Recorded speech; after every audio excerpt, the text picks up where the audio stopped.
जाओगे अब खाले अब जाओगे खाले बजाओ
कृष्णा रस पिया करो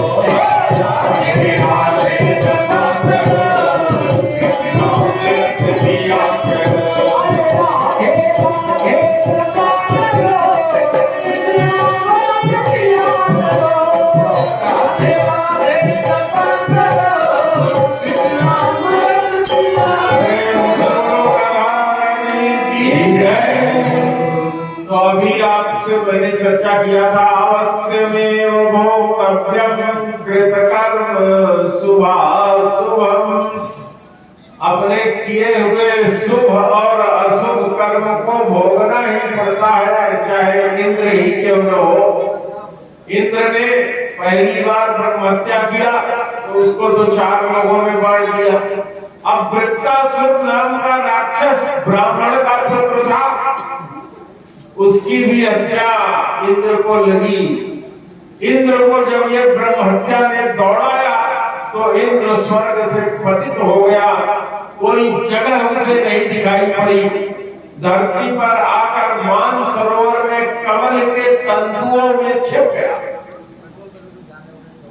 तो इंद्र का भोजन कहां से मिलता है? इंद्र को, देवताओं को तो भोजन मनुष्य लोग, ऋषि लोग पूजन से, हवन से देते हैं। रोज सुबह शाम हवन करते हैं, पूजन करते हैं, भोग लगाते हैं तो मिलता है। अब इंद्र का भोजन भी मिलना बंद हो गया, पानी मिलना, उसका भोजन पानी बंद हो गया। बहुत कष्ट उठाना पड़ा। कमल के तंतुओं में जाकर इंद्र छिपा रहा। यहाँ गंगा, जमुना और सरस्वती तीनों आ गई है। गुरुजी ने इसीलिए माघ महीने में शुरू किया था कि इस गंगा, जमुना और सरस्वती में स्नान करके पवित्र हो जाओ। ज्ञान के समान पवित्र कोई चीज नहीं है।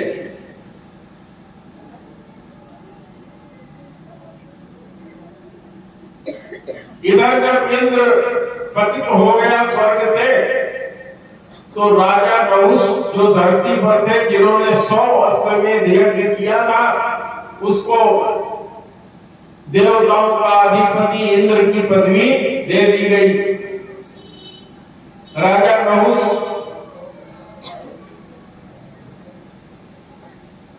जब राजा बने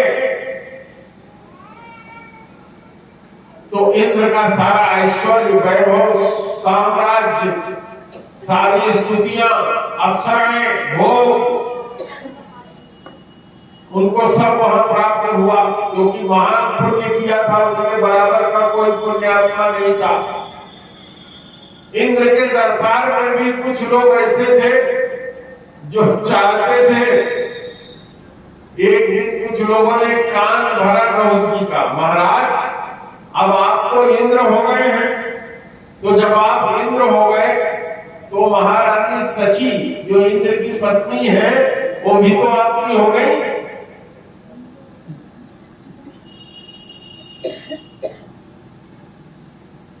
तो आप देखिए उनको ऐश्वर्य का मत इतना पुण्य किया, इंद्र की पदवी मिली, दिमाग खराब हो गया। इंद्र तो चले ही गए थे वहां से पतन होकर के नीचे, बृहस्पति जी गायब नहीं हो गए थे। नहुष जी ने खबर भेजा इंद्राणी के पास, मैं इंद्र हो गया हूं, इसलिए तुम मेरी संपत्ति हो। इंद्राणी ने सप्तर्षियों को बुला करके उनसे सलाह किया।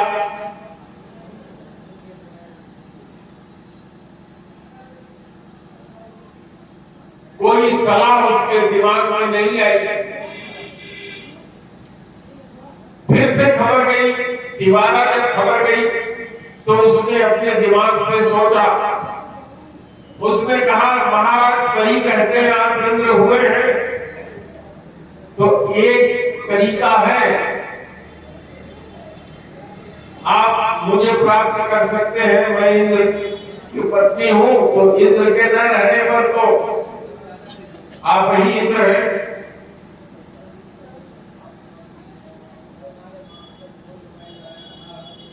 तो मेरे पीछे आप लोग बात ना करो, पर्दे के पीछे देखो, एक आदमी, कई लोग यहाँ पीछे बात कर रहे हैं, जरा देखो तो बंद करो, यहाँ पीछे हमारे तो थोड़ा धीमे धीमे बात करें। तो सची जो इंद्राणी थी उसने कहा कि सप्तर्षियों से डोली ढुआओ, उस डोली में बैठ करके मेरे महल में आओ। सप्तर्षियों को बुलाया, सप्तर्षि आए और कहा भाई आप लोगों को मेरा काम करना होगा। ऋषियों ने कहा, सबसे बड़े ऋषि हैं सातों ऋषि, उन्होंने कहा जी महाराज अब आप इंद्र हैं तो आपकी बात तो माननी ही पड़ेगी, कहे पालकी ले आओ, पालकी में हमको बैठाओ और इंद्र के महल चलो।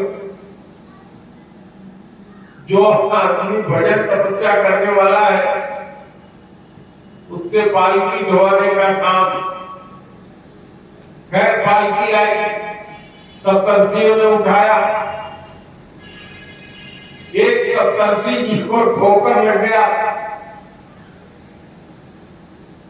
और जैसे उनको ठोकर लगा उन्होंने श्राप दिया, ऐ नहुष जो तू इतना अभिमान से ग्रस्त होकर हम लोगों से पालकी ढोवा रहा है, ये न्यायपूर्ण प्रक्रिया नहीं है, तू तुरंत धरती पर गिर जा और गिरगिट हो जा।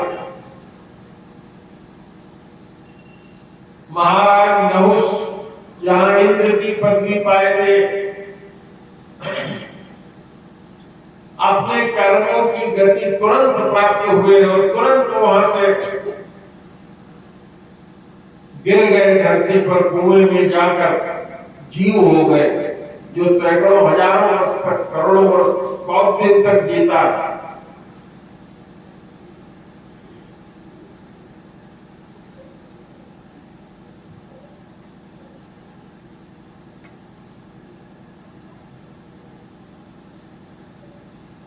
सुखदेव जी ने समझाया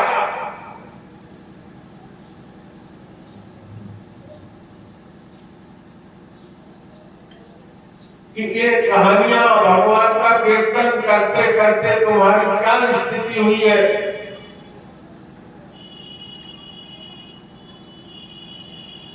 परीक्षित जी ने कहा प्रभु मुझे बहुत आनंद आ रहा है, काश मैं राज सुख छोड़ करके पहले ही संतों का सत्संग किया होता, मुझे बहुत सुख मिल रहा है। सबसे ज्यादा सुखी तो मैं ये हूं कि मेरे द्वारा ऐसा कार्य हुआ जिसके कारण आप लोगों के दर्शन मिल रहे हैं, इसलिए प्रभु मेरा राजमद और सब छीन जाने से मुझे जरा भी दुख नहीं है, बहुत बहुत प्रसन्न हूं। हे प्रभु आपने अदिति और दिति की कथा सुनाई थी, तो अदिति के एक पुत्र हिरण्याक्ष की कथा को आपने सुना दिया था और आपने कहा था उसके 2 पुत्र हुए थे, हिरण्यकश्यप। तो महाराज आपने बताया था कि उसने प्रतिज्ञा किया था कि मैं बदला लूंगा, तो उसकी भी कथा मुझे सुनने की इच्छा है।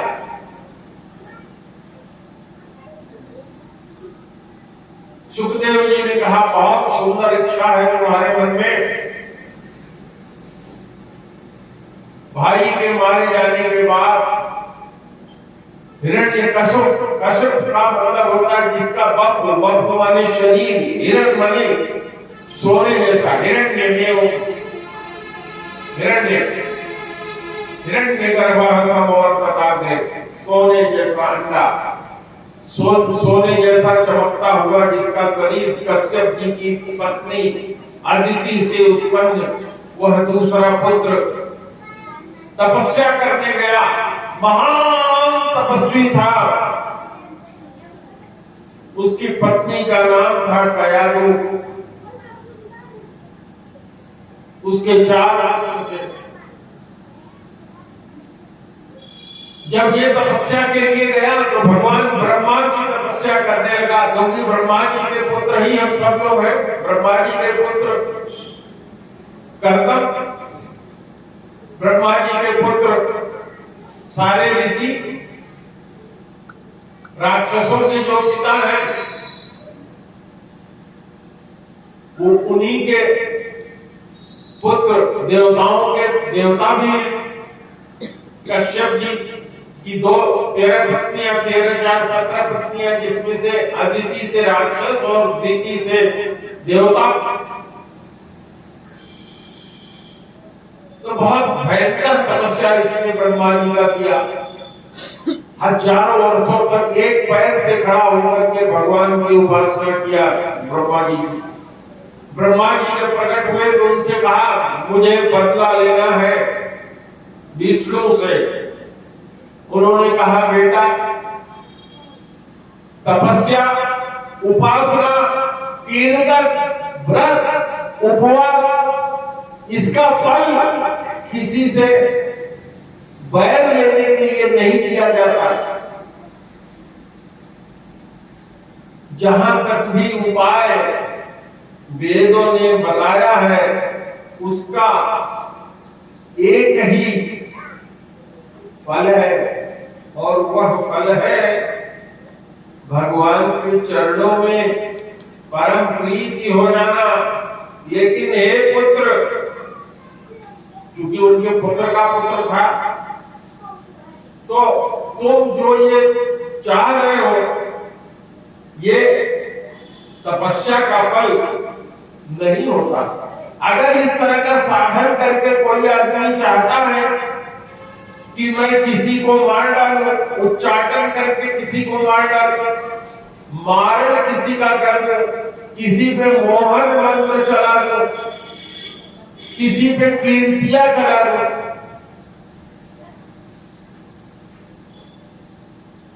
तो कहा कि इसका फल उल्टा होता, करने वाले को ही वो मार डालता है, वो पाप उसको ही खा जाता है। भगवान ब्रह्मा जी ने कहा जह लग साधन वेद बखानी, सब कर फल हरि भगति भवानी। तो भगवान की भक्ति मांग लो, मैं तुमको दे दूंगा। उसने कहा ना ना ना ना ना ना, मेरे भाई के शत्रु की भक्ति तो मैं कदापि नहीं चाहता। आप कहते हैं कि मैं पितामह हूँ, उनके भी पितामह हैं, मेरे भी पितामह हैं, तो आप मुझे वर क्यों नहीं देते? ये तो आप दो आंख कर रहे हैं। देवताओं को तो उनकी वाली करते रहते हैं, हमारी वांछित इच्छा आप पूरी नहीं करते। बार बार समझाया, लेकिन हिरण्यकश्यप को मानने को तैयार नहीं था। उसने फिर कठोर तपस्या करना शुरू किया, भयंकर। अंत में ब्रह्मा जी आए, उनसे कहा मुझे अमर कर दीजिए। कथा बहुत लंबी है। ब्रह्मा जी ने कहा अमर कोई मृत्यु लोक में हो नहीं सकता। तो कहा नहीं हो सकता, तो हम किसी के मारे से न मरे, न दिन में मरे, न रात में मरे, न जल में मरे, न पृथ्वी पर मरे, न वायु में मरे, न आकाश में मरे।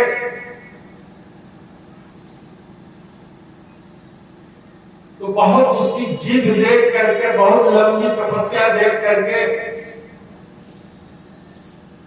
ब्रह्मा जी ने कहा ठीक है, जाओ, दिया तुमको। अब वो लौट करके आया और अपने नगर में आकर के जितने लोग भी भगवान का नाम लेते थे, उपासना करते थे, हवन करते थे, कीर्तन करते थे, भजन करते थे, यज्ञ करते थे, सबका विनाश करना शुरू किया। उसने कहा रस अब नहीं हटा दो, और आपके बगल में एक जिला है, उस जिले का कोई होगा तो हमें क्षमा करेगा। हरदोई जिले, हरदोई में ही ये हिरण्यकश्यप हुआ था। आज भी वहां र का उच्चारण नहीं करते, हरदी को हत्ती बोलते हैं, राम को राम नहीं बोलते। र का वहां विलोप है, बिल्कुल आपके बगल में ही जिला है। नाम सुना है आप लोगों ने हरदोई का? यस, हरदोई हम लोग कहते हैं, वो सब हरदोई कहते हैं, हरदोई र नहीं लगाते।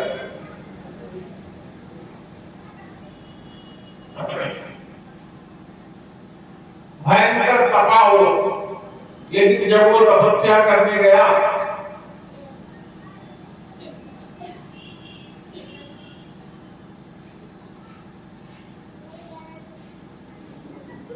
तो उसकी पत्नी का हरण इंद्र ने कर लिया। जब ये हवन करने गया तो इसकी पत्नी को लेकर के मार डाले। बीच में नारद जी मिल गए। नारद जी ने इंद्र से कहा कि इंद्र, तुम देवताओं के राजा जरूर हो, लेकिन तुम्हारी मति गड़बड़ ही रहती है। भगवान का महान भक्त प्रहलाद सबसे छोटा था अपने भाइयों के, 3 भाई उसके पहले से थे। वो अपनी मां के पेट में आ चुका था। भगवान नारद जी ने कहा इंद्र से, तुम अगर मारना भी चाहो तो इसे मार नहीं सकते, और अगर मारना चाहोगे तो भगवान विष्णु बीच में आ जाएंगे, तुम्हारी दुर्गत हो जाएगी, बेहतर है तुम इसे छोड़ दो। इंद्र ने छोड़ दिया। कयाधु को नारद जी अपने यहां ले गए। कयाधु को जब नारद जी अपने आश्रम में ले गए तो पूरे 9 महीने तक धर्माचरण का पूरा उपदेश दिया।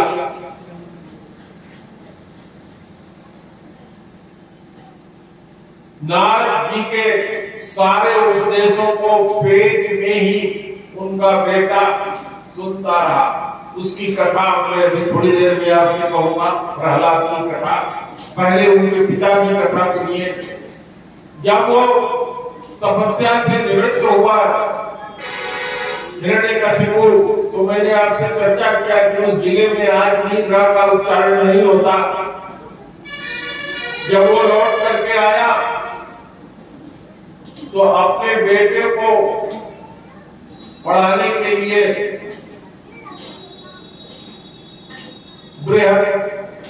बृहस्पति जी के ठीक विरोधी शुक्राचार्य जी दैत्य गुरु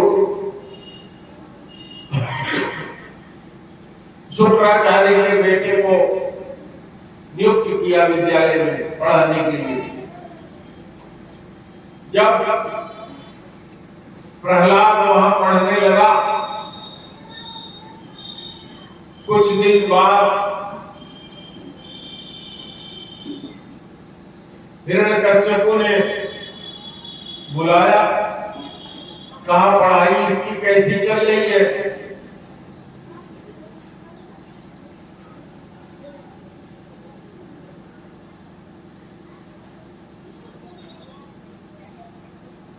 तो कहा कि महाराज आप ही इससे पूछ लो।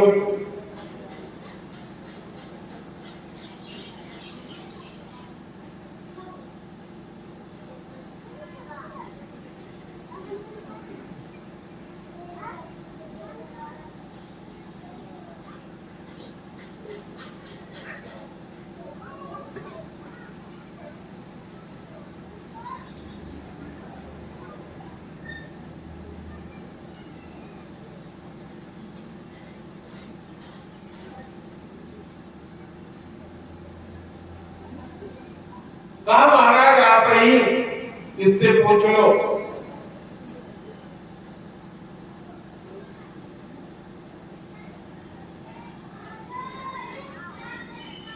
प्रहलाद को बुलाया। प्रहलाद जी पिताजी पढ़ाई तुम्हारी हो रही है? कहा कुछ सुनाओ। तो प्रहलाद ने जानते हैं क्या सुनाया? प्रहलाद ने सुनाया श्रवणम कीर्तनम विष्णु स्मरणम पाद सेवनम अर्चनम वंदनम दास्यम सख्यात्म निवेदनम। उन्होंने कहा आचार्य जी से, आचार्य जी क्या सिखाया आपने इसको? प्रहलाद से पूछा इसका क्या मतलब होता है? प्रहलाद ने कहा पिताजी अपने कानों से भगवान की भक्ति के, भगवान के गुण चरित्र का कीर्तन सुनना, श्रवणम, हाथों से और मुख से ताली बजा के भगवान का कीर्तन करना, भगवान विष्णु का, उनका स्मरण करना, उनके चरणों को शालिग्राम जी को नहला करके, शालिग्राम जी के नहलाने से जो चरणोदक प्राप्त हो उसको ग्रहण करना, उनकी अर्चना करना, पूजा करना, उनकी वंदना करना, दास्य भाव से उनके साथ रहना, सखा भाव से निवेदन करना, इस तरह से हो सके किसी न किसी भाव से भगवान विष्णु को, भगवान कृष्ण को अपना लेना, अपने को उनके शरण में समर्पित कर देना। अब क्या बोलता है? विष्णु की बात तो करता है। किसने तुमको सिखाया? उनके टीचर को बुलाया गया। उन्होंने कहा महाराज की जय हो, हमने इसको कभी नहीं ये बताया। आप प्रहलाद मान जाओ, नहीं तो तुम्हें मृत्यु दंड दिया जाएगा। प्रहलाद ने कहा प्रभु यही सत्य है, पिताजी यही सत्य है, तुम भगवान नहीं हो, भगवान तो भगवान विष्णु कृष्ण ही भगवान है, वही सबकी करते हैं, तुम्हें जो इच्छा हो मुझे दंड दे दो। फिर से कहा ले जाओ इसको, फिर बड़े पहरे में रखो। कड़े पहरे में पढ़ाई होने लगी, लेकिन जिसने पेट से ही सीख लिया है, जो पूर्व जन्मों से ही भगवान का भक्त है, भक्ति ही जिसको सब तरह से करना है, उसको विष दिया, पहाड़ पर से गिराया, पानी में डुबाया, अपनी बहन को बुला करके होलिका को उसके साथ आग में जलाया, सब तरह से परेशान हो गया हिरण्याकश्यप। उसने कहा दूसरे से तो मैं निपट लेता हूँ, घर में अपने लड़के से निपटना संभव नहीं है, तुम लोग इसे मार नहीं पाते हो, मैं अपने हाथों से इसका वध करूंगा। प्रहलाद जहां रहता था वहां गया, कहा चौरे प्रहलाद क्या सुनाया था मेरे को तूने? तो उसने फिर वही कहा श्रवण से परीक्षित तर गए, कीर्तन से सुखदेव जी तर गए, स्मरण से मुझे तर जाना है, पाद सेवन से लक्ष्मी जी तर गई, अर्चना से राजा पृथु तर गए, वंदन करने से अक्रूर जी को सदगति मिल गई, दास भाव से हनुमान जी ने सदगति पा लिया। लिया, सखा भाव से अर्जुन ने भगवान को पा लिया। आत्म निवेदन करके कई राजाओं ने भगवान को पा लिया है। इसलिए पिताजी जिद छोड़ दीजिए, कोई जगह ऐसी नहीं है जो भगवान से रिक्त हो। उसने कहा चौरे क्या बोलता है, इस खंबे में भी भगवान है? कहा कह रहा हूं ना, कोई जगह नहीं है। कहा खंबे में भगवान है तो देखता हूं तेरे भगवान को। उसने उठाया गदा और खंबे पर जोर से प्रहार किया। खंबे पर जैसे प्रहार हुआ, भगवान उससे निकल गए।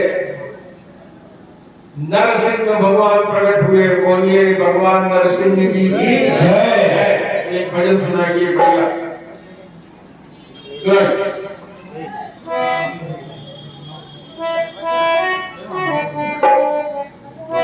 सच्चे दरबार की राम रटना पहला तो मिला के रहे। राम रटना पहला तो मिला के रहे।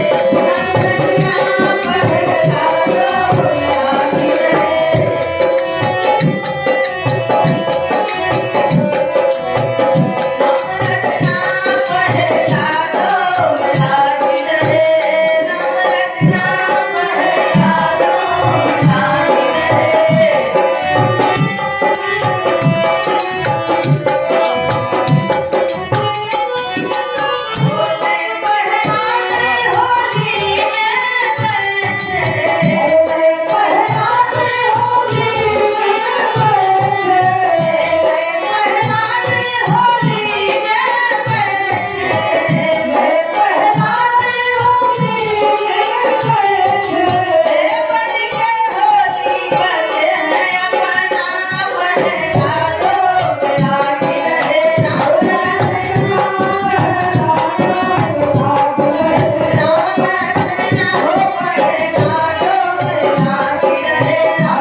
पुत्रों को कि हे मेरे साथियों, मनुष्य का जन्म, मनुष्य का शरीर पाना इस संसार में बहुत ही दुर्लभ है, क्योंकि इसी शरीर से हम अविनाशी परमात्मा को पा सकते हैं, क्योंकि पता नहीं कब इस शरीर को हमसे छिन जाए, हम इससे विरत हो जाए। इसलिए कभी किसी को ये नहीं सोचना चाहिए कि अभी मैं बच्चा हूँ, अभी तो मुझे जवानी में जाना है, शादी करना है, संसार का सुख उठाना है, धन कमाना है, इसलिए उस सहारे नहीं रहना चाहिए। मनुष्य का शरीर पाकर श्री भगवान के चरणों का ही शरण लेना चाहिए।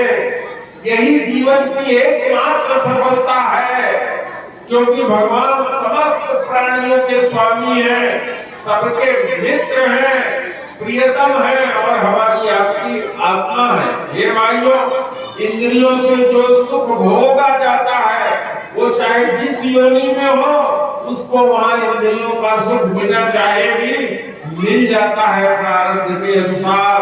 तो ऐसे सुख के लिए अपने जीवन को व्यर्थ करना सबसे खराब बात है। इसलिए जीवन में अगर किसी चीज के लिए प्रयत्न करना चाहिए तो भगवान की भक्ति का प्रयत्न करना चाहिए, क्योंकि संसार के सुख और दुख कोई मानता है, कोई नहीं मानता, अब खुद ही प्राप्त होते हैं। रात खुद ही बीतती है, सवेरा आता है, और सवेरा होता है तो तय है कि रात को आना है। तो भगवान के चरण कमलों में गए बिना आदमी की सदगति नहीं होती, आदमी के दुख कभी दूर नहीं होते। हमारे सर पे नाना प्रकार के भय और दुख सवार रहते हैं, जब तक कि ये शरीर रोगग्रस्त होकर के बेकार न हो जाए।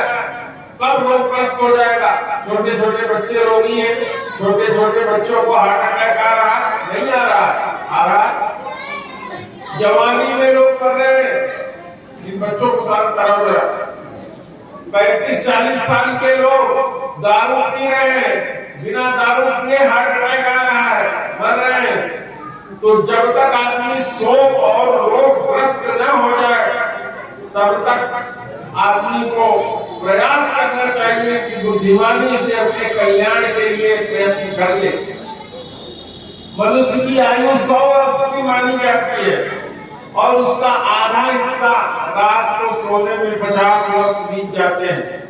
बचपन में वो सोचता है कि अभी हमको हित अनहित का ज्ञान नहीं होता, और जवानी में विषयों का सुख भोगने में निकाल देता है, और ऐसे मोह में पड़ा रहता है वो कभी पूरा नहीं होता।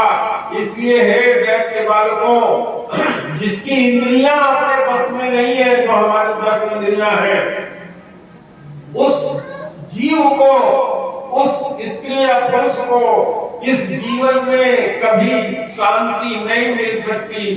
घर गृहस्थी में आसक्त होते हुए भी व्यक्ति को चाहिए कि भगवान के चरणों की सेवा करे, और अगर नहीं करता है तो कब जीवन आ जाएगा, चला जाएगा, पता नहीं है। इसी को समझाते हुए उसने समझाया कि श्रवणम कीर्तनम विष्णु स्मरणम पाद सेवनम अर्चनम वंदनम दास्य सख्यात्म निवेदनम। श्रवण का, ईश्वर की लीला, ईश्वर की कथा, ईश्वर का महत्व, ईश्वर की शक्ति, ईश्वर का स्रोत श्रद्धा सहित अतृप्त मन से हमेशा सुनते रहना।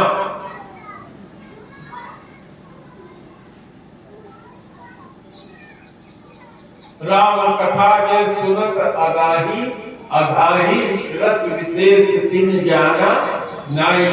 तो ये है श्रवण।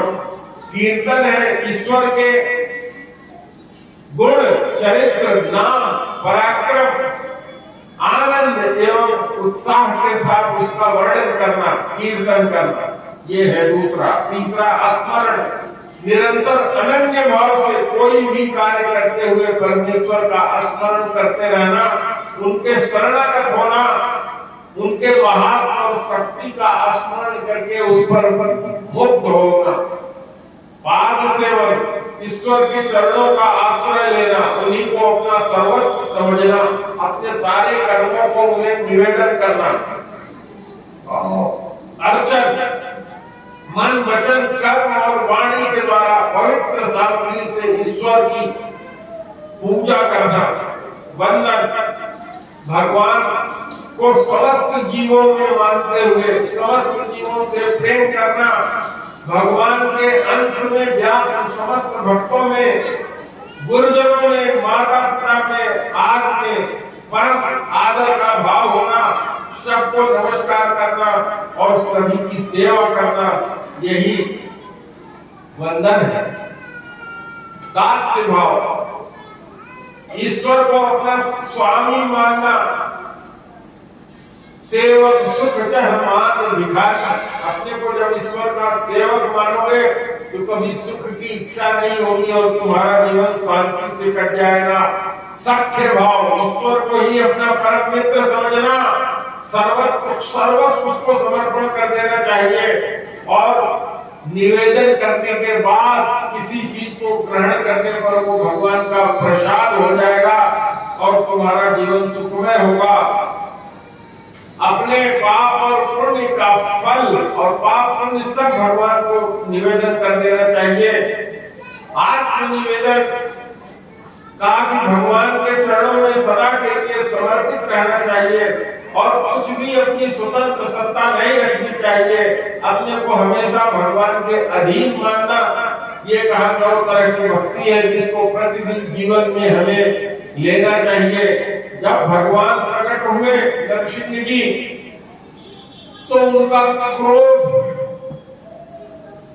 रोके नहीं रुक रहा था। उन्होंने बहुत साधारण ढंग से अपने हाथों से पकड़ लिया। नरसिंह भगवान ने अपने जांघ पर बिठा लिया और अपने जाकर के उसके घर की जो डेवड़ी होती है, घर में प्रवेश करने वाला एक काठ का या सोने का बना जो डेवड़ी होता है, उस पे बैठ गए और प्रहलाद के पिता से पूछना शुरू किया। प्रहलाद क्योंकि भक्त है इसलिए मैं प्रहलाद का पिता करके बोल रहा हूं। ऐसे राक्षसों का तो नाम लेने से भी मन में शांति नहीं होती है। तो प्रहलाद के पिता से पूछा, बताओ, शाम का गोधूली का समय था, बताओ रात है कि दिन है? तो कहा न रात है न दिन है। कहा यह आकाश है कि पाताल है?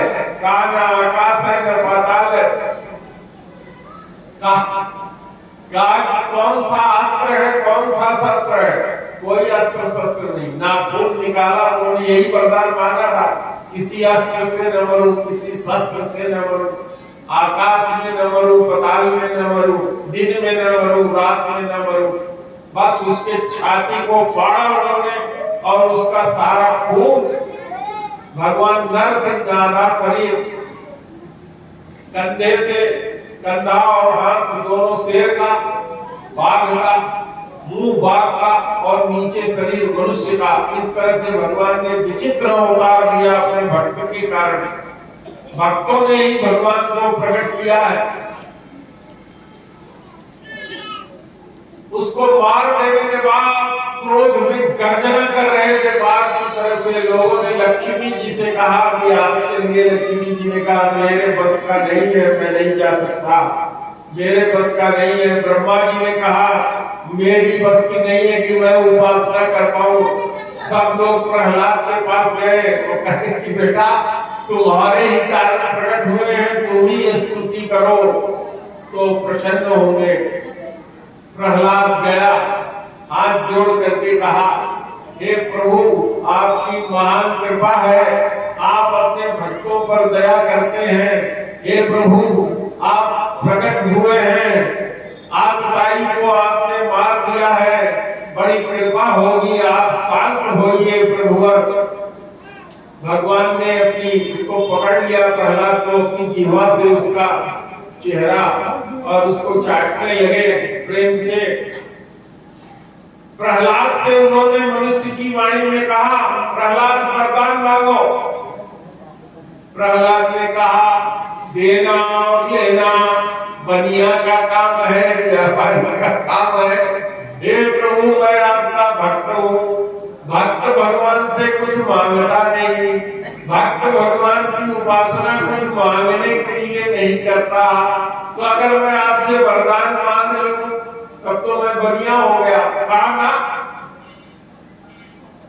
मम दर्शन फल परम अनुपा जीव पाव निज सहज स्वरूपा। तुम्हें तो कुछ मांगना ही होगा। कह भगवान अगर आप जिद किए नहीं मांगना चाहते हैं तो मुझे यही वरदान दे दीजिए कि मैं कभी आपसे कुछ न मांगू। तो जब भागवत की कथा शुरू हुई थी तो भी यही कहा था। क्या कहा था कि भक्ति ही एकमात्र अपेक्षित है हर जीव के कल्याण के लिए, और ये भक्ति मनुष्य शरीर ही प्राप्त करके हो सकती है। ये भक्ति कैसी होनी चाहिए? अहेतु की, अप्रतिहता, ये दो उसके बेसिक चीजें हैं। तो अहेतु की भगवान से कहा प्रहलाद ने कि आप स्वयं आए हैं, मैं कोई हेतु कुछ आपसे मांगना नहीं चाहता, मुझे कुछ नहीं चाहिए, कोई वरदान कुछ नहीं चाहिए। और यही कहा कि मुझे आपकी भक्ति हमेशा मेरे मन के अंदर बनी रहे। भगवान ने कहा दिया। और प्रहलाद से एक चीज और भी बता दो, तुम्हारे परिवार में आगे भी एक से एक धार्मिक राजा होंगे, और मैं तुम्हें अपनी तरफ से वरदान देता हूँ कि मेरे द्वारा तुम्हारे परिवार के किसी भी व्यक्ति की हत्या नहीं होगी। प्रेम से बोलिए नरसिंह भगवान की जय। एक सुंदर और भजन सुनाइए, फिर हम लोग आगे चलते हैं। आरती का समय होगा तो हम इशारा करते हैं। हाँ, जप ले हरि का नाम मनवा मनवा, जप ले हरि का नाम, जप ले हरि का नाम मनवा मनवा, जप ले हरि का जप ले हरि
का नाम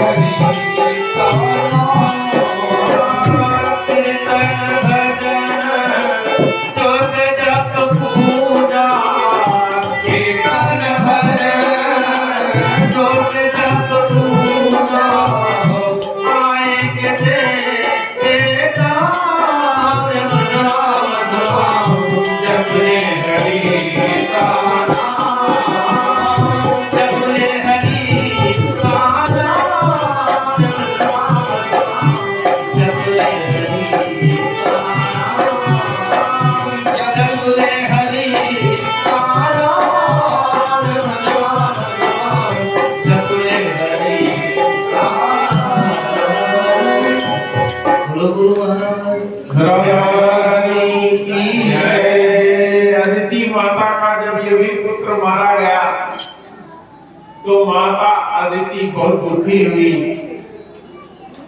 अपने पतिदेव कश्यप जी के पास दुखी मन से जाती है और कहती है कि हे पतिदेव, आपने मेरी सबक को जो पुत्र दिए हैं उनका बेटा इंद्र है, वो हमेशा हमारे पुत्रों को मार डालते हैं, भगवान भी उनके सेवा में आ जाते हैं।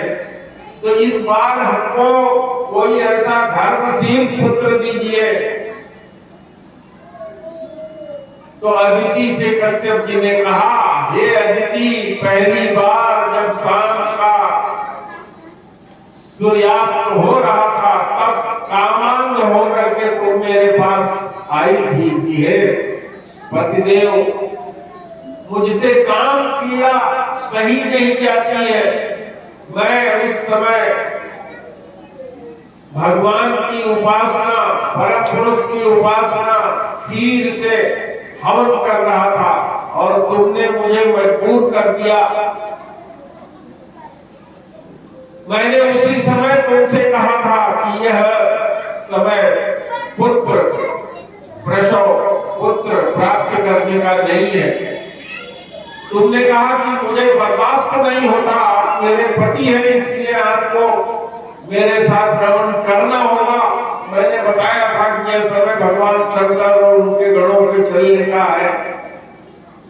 तो उसी समय के प्रभाव से जो तुमने गर्भ धारण किया था, तुम्हारे पुत्र इस तरह के उत्पन्न हुए। उसने कहा, मैं वो करने को तैयार हूं तो आप बताइए, मैं धर्म से रहूंगी, धर्मशीलता से रहूंगी, लेकिन मुझे पुत्र चाहिए जो इंद्र और आदि से बदला ले सके, उनकी बराबरी कम से कम तो कर ही सके, मेरा भी मान सम्मान हो। तो उन्होंने कहा, बिल्कुल ठीक है, मैं तुम्हें पुत्र दूंगा। माता अदिति ने कहा, मुझे पुत्र चाहिए जो इंद्र की हत्या कर दे। अब कश्यप जी बहुत मानसिक रूप से दुखी हुए। इसके मन में बार बार ऐसे ही पुत्र की इच्छा होती है जो बदला ले सके। उन्होंने कहा, ठीक है, तुमको मैं पुंसवन व्रत बताता हूं, तुम इसको करो। उन्होंने कहा, 1 साल तक तुम परम पवित्र होकर के भगवान के नाम का जप करते हुए पवित्रता के साथ 1 साल रहो, तब मैं तुम्हारे गर्भ में पुत्र स्थापित करूंगा। माता ने, अदिति ने उनकी बात को माना। साल भर तक वो इसी तरह से नेम धर्म से रहती रही। कश्यप जी ने उसके गर्भ में एक पुत्र स्थापित किया और उसको बताया कि देखो, जब तक ये पुत्र पैदा नहीं हो जाता तो बहुत ही पवित्रता से रहोगी, भगवान का भजन कीर्तन करोगी, झूठे मुंह से कोई कार्य नहीं करोगी, कुछ भी कार्य करने के बाद मुंह धुलोगी, बाल खुले नहीं होने चाहिए, चित्त में व्यग्रता नहीं आनी चाहिए, पूर्ण पवित्रता साधुता से तुम्हारा निवास होना चाहिए। यदि किसी भी तरह के इस व्रत में कमी हो जाएगी तो तुम्हारे जैसा तुम पुत्र चाहती हो वैसा पुत्र नहीं होगा। जब पुत्र पेट में आ गया तो माता ने उसी तरह का सब कार्य करना शुरू किया। यहाँ इंद्र ने जब सुना कि मेरे पिता ने मेरी मौसी को ऐसा वरदान दिया है जो मुझे मुझे मारने वाला पैदा होगा तो सेवक बन करके, रूप बदल कर सेवक बन करके मौसी के घर पहुंच गया। रोज सेवा करने लगा, सुबह शाम दिन रात मौका देखने लगा कि कब मेरी मौसी कोई गफलत करे और कब मैं इसके पुत्र को मार डालूं। एक दिन की बात है, खुले हुए बालों के सहित अदिति सो गई। उसने शाम को सोते समय पूर्ण पवित्रता से अपना मुख नहीं धुला, जैसा पति ने बताया था। मौका पा करके रात्रि में इंद्र उसके गर्भस्थान में प्रवेश कर गया और उसने अपने वज्र से अदिति के गर्भ को 7 टुकड़ों में काट दिया। अदिति भयंकर निद्रा में ग्रसित थी, स्वप्न देख रही थी कि जैसे मेरे पेट में पुत्रों को कोई बाधा आ गई है, वो रो रहे हैं। और इंद्र ने प्रकट वही होके उनके पुत्रों को जब काटा, उनके एक ही पुत्र था, उसको जब काटा 7 टुकड़े में किया तो वो 7 मरे नहीं, रोने लगे। जब रोने लगे तो उसने एक एक टुकड़े का 7-7 टुकड़ा कर दिया। इस तरह से 49 टुकड़े हो गए।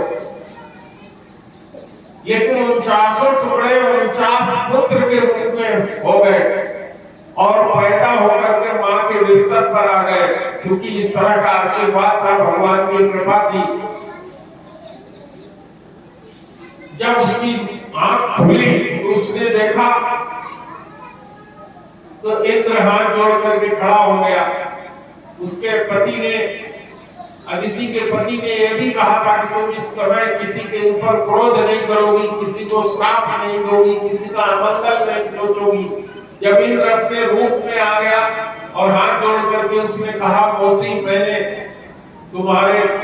तुमने पुत्र चाहा था तो मुझे मार डाले, तो मैंने तुम्हारे गर्भ में जा करके तुम्हारे पुत्रों का पहले 7 टुकड़ा और फिर एक एक का 7-7 49 टुकड़े मैंने कर डाले। लेकिन भगवान की कृपा से ये मरे नहीं है, ये देवता के रूप में पैदा हुए हैं। तो भगवान की कृपा से इनको मरुत का पदवी दिया जाता है और एक वायु देवता पहले से है, ये 49 और देवता हो जाएंगे। चले मरुत 49 अट्टहास कर गर्जा कभी बड़ी लाग आकाश। देह विशाल परम हर वाई, निबुक चढ़ो कभी कनक कटारी। मंदिर से मंदिर पर जाई। तो इस तरह से ये 49 पवन और पैदा हो गए, जो उनके पवित्र कर्म, भगवान के व्रत, भगवान की तपस्या, भगवान के प्रभाव से देवत्व को प्राप्त हुए। इंद्र ने उनको अपना दरबारी बना लिया, अपना मित्र बना लिया। इससे मां को बड़ी प्रसन्नता मिली। अब दूसरी जो मौसी थी अदिति, उसने जब देखा कि उसके 49 पुत्र हमारे पुत्र के दरबारी बन गए हैं और हमारे पुत्र का पराजय हो गया है, क्योंकि राजा बलि जो प्रहलाद का पुत्र विरोचन, विरोचन का पुत्र बलि हुआ, बलि ने इंद्र को परास्त करके सारे त्रैलोक्य का राज्य ग्रहण कर लिया। माता अदिति रोते हुए पहुंची कश्यप जी के पास।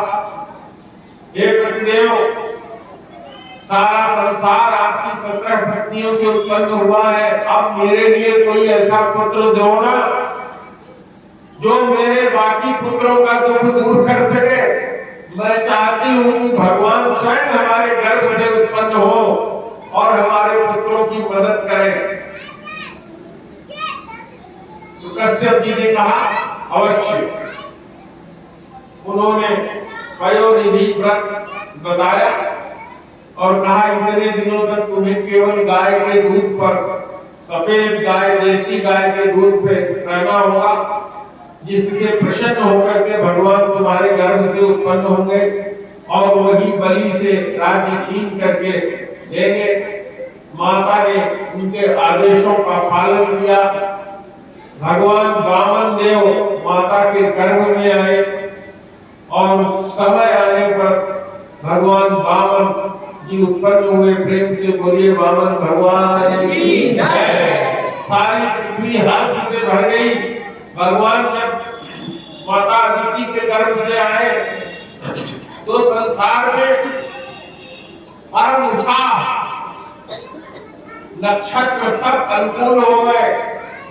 सारे लोगों को, जितनी जनता थी, सबको राजा बलि यद्यपि बहुत प्रतापी था, किसी के साथ अन्याय नहीं करता था। ऐ बच्चे, उसमें आप जाना छोड़ो।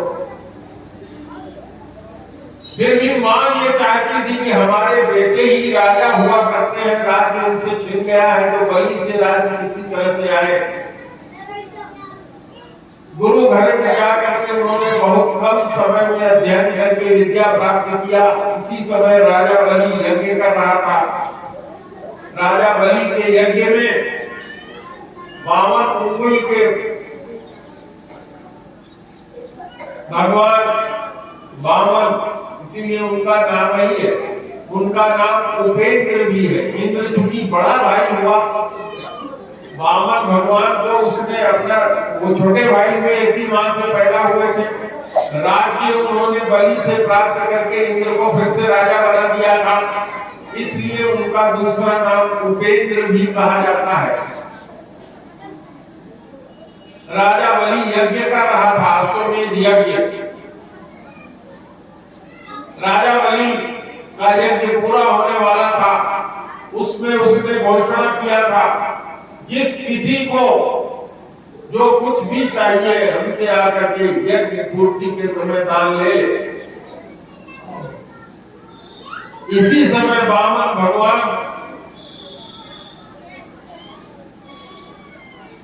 खजूर का खजूर की चटाई बनती है। आप लोग कभी बनारस गए होंगे या अयोध्या में भी जाते हैं, अब तो नहीं दिखाई पड़ता, अब तो कपड़े का दिखाई पड़ता है। नहीं तो पहले छाता जैसा बना रहता था खजूर की चटाई का बिना हुआ। उसको लगाए, मूछ की मेखला जनेऊ पहने, खड़ाऊ पहने, हाथ में कमंडल लिए, छोटे से बालक के रूप में अत्यंत आकर्षक खट खट खट खट उधर आ रहे हैं। और इतनी परम जोत फैल रही थी, शांति हो रही थी, बलि का ध्यान आकृष्ट हुआ। गुरु शुक्राचार्य ने देखा, बलि से खा, बलि समझ जा। बलि ने कहा, क्या हुआ गुरुदेव? कहे, देखो, देवताओं का हित करने के लिए देवताओं की माता ने भगवान विष्णु को मांगा था, वो वामन के रूप में उत्पन्न होकर के तुम्हारे यहाँ दान मांगने आ रहे हैं। कुछ भी मांगे बेटा देना, नहीं तो बेकार हो जाओ। कहे, भगवान विष्णु आ रहे? कहे, हाँ। कहे, गुरुदेव ये बताइए इस यज्ञ का फल क्या है? कहे, भगवान का दर्शन। तो कहा, इससे बड़ा सफल क्या होगा कि भगवान मेरे दरवाजे मांगने पधारना है। प्रेम से बोलो सियावर रामचंद्र की जय। तो भगवान अपने भक्तों के यहाँ नाना रूप धर के जाते हैं। ना भक्तों ने मुझको नाना नाच नचायो।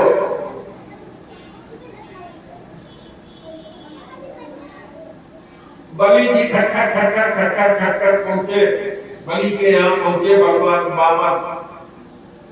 बलि के नजदीक पहुंच करके कहा, राजा बलि की जय हो। उन्होंने कहा, आओ ब्राह्मण देवता, क्या चाहिए? उन्होंने कहा, पहले देने की प्रतिज्ञा करो कि दोगे, तब मैं बताऊं।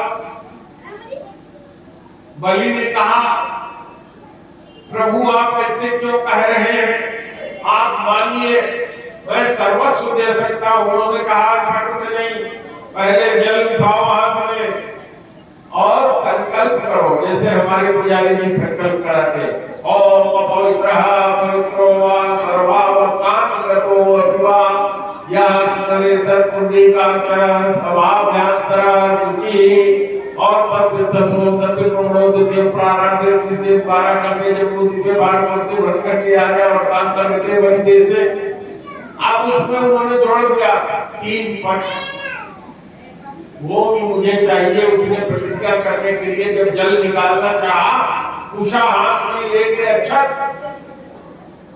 तो गुरुदेव शुक्राचार्य किसी में घुस गए, जल गिरने न पाए। बली ने सोचा जल क्यों नहीं गिर रहा है, मेरी बात तो झूठी हो जाएगी। उसने कुशा उठा के खोद दिया, एक आंख गुरुदेव जल आ गया। और वो बलि बहुत पसंद था, प्रहलाद का पोता, विरोचन का लड़का, जिसका यश भगवान ने इतना कहा। उसने कहा हाँ ब्राह्मण बोलो क्या चाहिए। उन्होंने कहा 3 पग जमीन। फिर उसने कहा 3 पग जमीन, तुम्हारे पैर तो बहुत छोटे हैं, बस ब्राह्मण को चाहिए क्या, मुझे तो 3 पग जमीन के अतिरिक्त और कुछ भी नहीं चाहिए। बोलो अब से भी अपनी प्रतिज्ञा आगे न करो, छोड़ दो, बोलो मैं चला जाऊं। कहता है 3 पग जमीन तुमको दिया।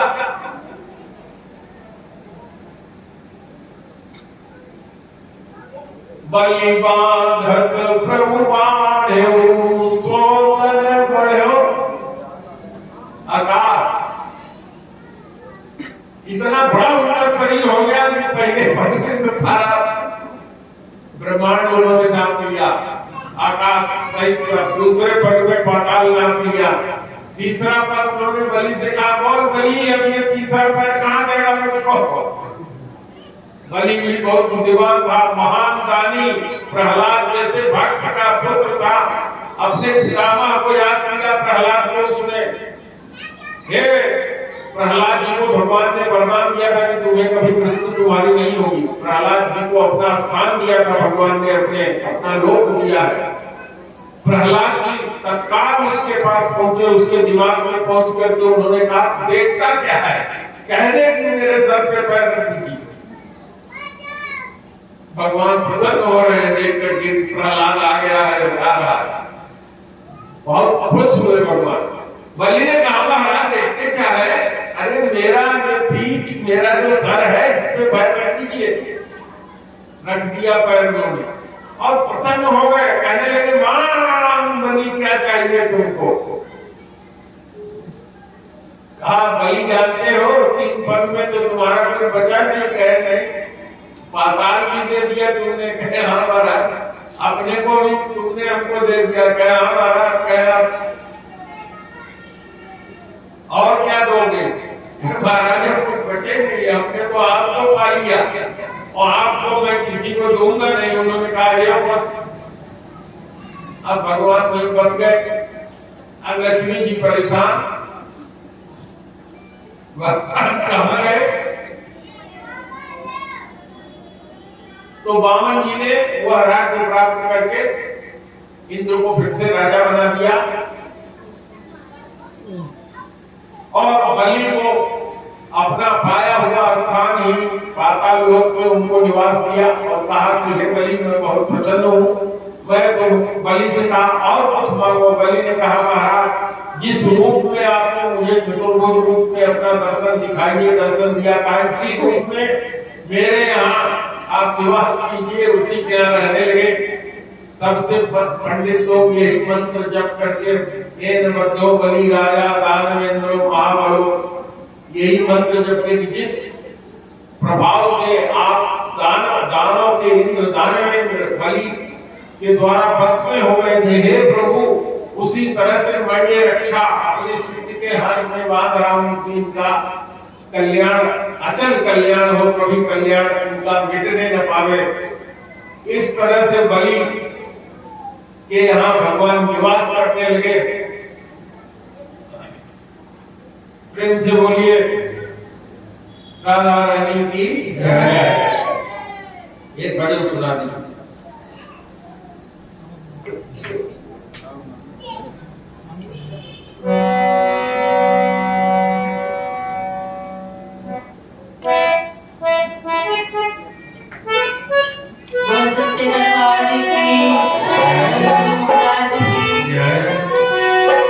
बोला मेरा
बोले सच्चे दरबार की प्रेम से बोलिए राधा रानी की जय।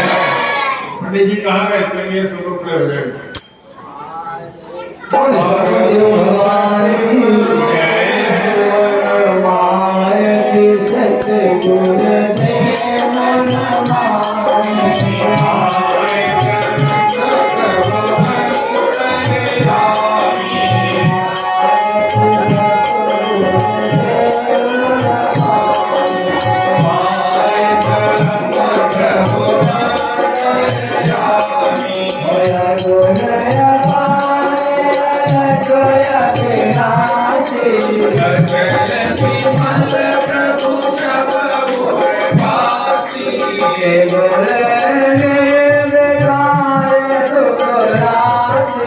एक